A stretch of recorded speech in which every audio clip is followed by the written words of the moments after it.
بسم اللہ الرحمن الرحیم۔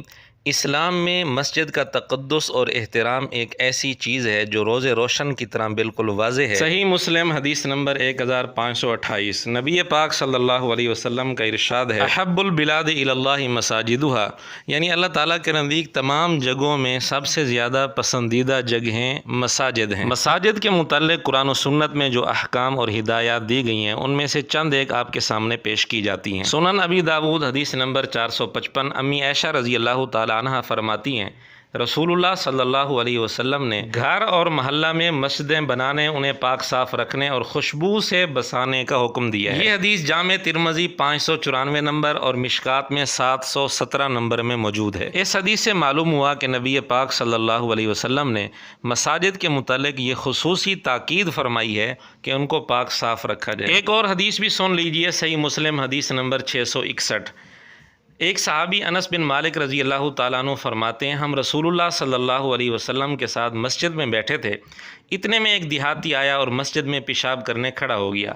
صحابہ نے فرمایا ٹھہر جا، یعنی اس کو روکا۔ رسول اللہ صلی اللہ علیہ وسلم نے فرمایا اس کو مت روکو اور اس کو چھوڑ دو۔ صحابہ نے اس کو چھوڑ دیا یہاں تک کہ اس نے پیشاب کر لیا۔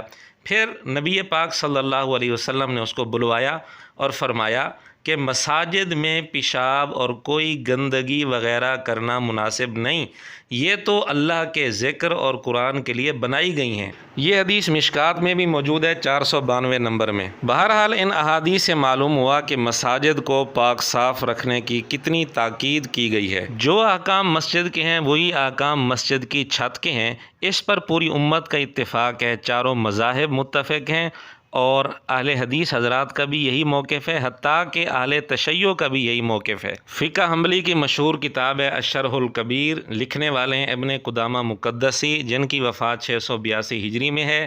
یہ مشہور حنبلی عالم ہیں 7ویں صدی کے۔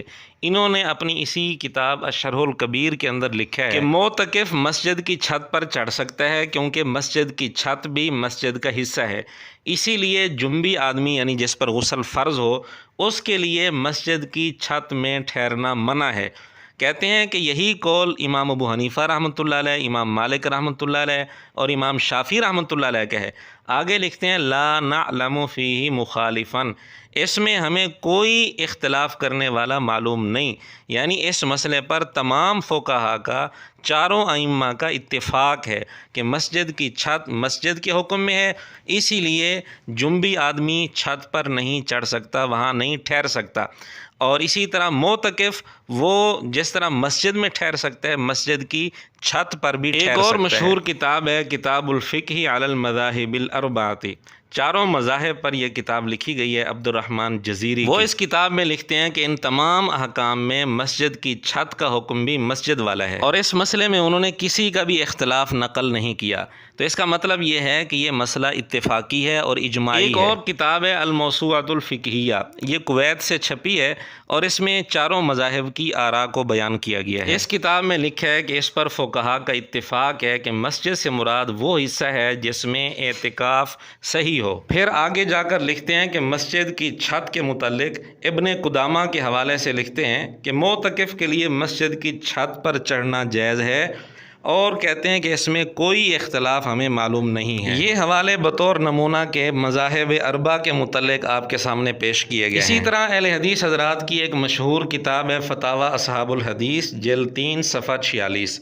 اس میں ایک سوال کا جواب دیتے ہوئے لکھتے ہیں، مسجد کی چھت چونکہ اس کا حصہ ہوتی ہے، اس لیے بیوی بچوں کی رہائش کے لیے چھت وغیرہ کو بھی استعمال نہیں کرنا چاہیے۔ اور اہل تشیع میں سیستانی کا نام بڑا مشہور ہے، جس کی اہمیت مرزا خود بھی بیان کرتا رہتا ہے۔ اس کی کتاب ہے توضیح المسائل، اس میں مسئلہ نمبر 1066 ہے۔ لکھتے ہیں مسجد کی زمین، چھت، اندرونی اور اوپری حصہ یعنی نیچے والا حصہ بھی اور اوپر والا حصہ بھی، دیوار کا داخلی حصہ اور جو چیزیں مسجد کا جز ہیں جیسے دروازے، کھڑکیاں، ان کو نجس کرنا حرام ہے۔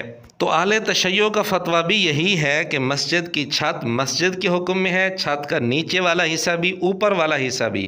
جس طرح مسجد کو ناپاک کرنا حرام ہے، اسی طرح مسجد کی چھت پر بھی یہی حکم جاری ہوگا۔ بہرحال ان حوالوں سے یہ بات بالکل واضح ہوگی کہ یہ مسئلہ اجماعی ہے کہ مسجد کی چھت مسجد کے حکم میں ہے، اس لیے جس طرح مسجد میں لیٹرین بنانا بالکل حرام ہے، اسی طرح مسجد کی چھت پر بھی لیٹرین بنانا بالکل حرام ہے۔ اور جو مسئلہ اجماع سے ثابت ہو جائے اس کے لیے الگ دلیل کی ضرورت نہیں ہوتی، یہ بات خود مرزا بھی تسلیم کرتا ہے۔ لیکن اس سے پہلے میں ایک اصولی بات سمجھا دوں سب کو، جو میں اکثر بات کرتا ہوں کہ دلیل اس وقت چاہیے ہوتی ہے جب آپ کسی ایسی بات کو کلیم کر رہے ہوں جس کے اوپر اختلاف پایا جاتا ہو۔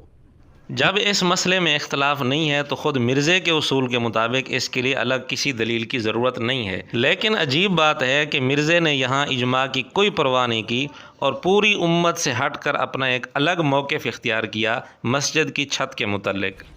کیا مسجد کی چھت پر امام اور خطیب کی رہائش گاہ بنانا جائز ہے؟ بنا رہے ہیں لوگ۔ یہ بات کہہ کر مرزے نے فقہ حنفی کو نشانہ بنایا۔ فقہ حنفی میں یہ چیز مشہور ہوئی ہے کہ جو مسجد ہے وہ تحت الثری سے لے کے اوپر تک جو ہے وہ مسجد ہی ہے، مسجد کی جو باؤنڈری ہے ایگزیکٹ جو سجدہ گاہ ڈکلیئر ہے ایگزیکٹ اس کے اوپر نہ ٹوائلٹ بن سکتا ہے نہ کوئی اور چیز بن سکتی ہے۔ یہ انہوں نے ایک اجتہادی مسئلہ نکالا ہے جبکہ اس کی کوئی اصل نہیں ہے۔ مرزے کی بات کا حاصل یہ ہے کہ فقہ حنفی والوں نے اجتہادی مسئلہ نکالا ہوا ہے کہ مسجد کی چھت پر لیٹرین نہیں بن سکتی، حالانکہ آپ کے سامنے یہ بات بالکل واضح ہو چکی ہے کہ یہ صرف فقہ حنفی کا مسئلہ نہیں ہے بلکہ چاروں مذاہب اور اہل حدیث حتیٰ کہ اہل تشیع کا بھی یہی موقف ہے۔ اور یہ صرف ایک واقعہ نہیں بلکہ کئی دفعہ ایسے ہوا ہے کہ مسئلہ اجماعی ہوتا ہے یا جمہور فقہا کا ہوتا ہے، لیکن مرزا صرف فقہ حنفی کو نشانہ بناتا ہے تاکہ لوگوں کے دل میں اس مسئلے کی اہمیت ختم ہو اور لوگ سمجھیں کہ یہ تو صرف فقہ حنفی کا مسئلہ ہے، جبکہ آپ کے سامنے یہ حقیقت آ چکی ہے کہ یہ صرف فقہ حنفی کا مسئلہ نہیں، چاروں مذاہب اہل حدیث حضرات حتیٰ کہ اہل تشیع کا بھی یہی مسئلہ ہے۔ اب پوری امت ایک طرف ہے کہ مسجد کی چھت پر لیٹرین بنانا جائز نہیں ہے، مسجد کی چھت کا حکم مسجد والا ہے، اور مرزا جیلمی اکیلا ایک طرف ہے، کہتا ہے کہ مسجد کی چھت پر لیٹرین بنانا بھی جائز ہے۔ تو اس کے علاوہ ہم کیا کہہ سکتے ہیں کہ یہ ان کافر منگولوں کا اثر ہی ہو سکتا ہے جن کافر منگول آباء و اجداد پر مرزا فخر کرتا ہے، ورنہ مسلمانوں کے دل میں جو مسجد کا تقدس ہے وہ اس بات کی قطعاً اجازت نہیں دیتا کہ مسجد کی چھت پر لیٹرین بنائی جائے۔ احادیث میں بھی بڑی تاکید کی گئی ہے مسجد کو پاک صاف رکھنے کی، اور پوری امت کا اجماع بھی آپ کے سامنے پیش کیا جا چکا ہے کہ مسجد کی چھت مسجد کے حکم میں ہے۔ ایک طرف آپ کے سامنے کتابوں کا دین ہے اور جس پر پوری امت متفق ہے، ایک طرف کافر منگولوں کی روحانی نسل کا دین ہے۔ اب آپ نے فیصلہ کرنا ہے کہ آپ نے کس دین کو اختیار کرنا ہے۔ اس لیے یہ کہنا بالکل بجا ہے کہ کتابوں کا دین اور ہے، مرزا جہلمی کا دین اور ہے۔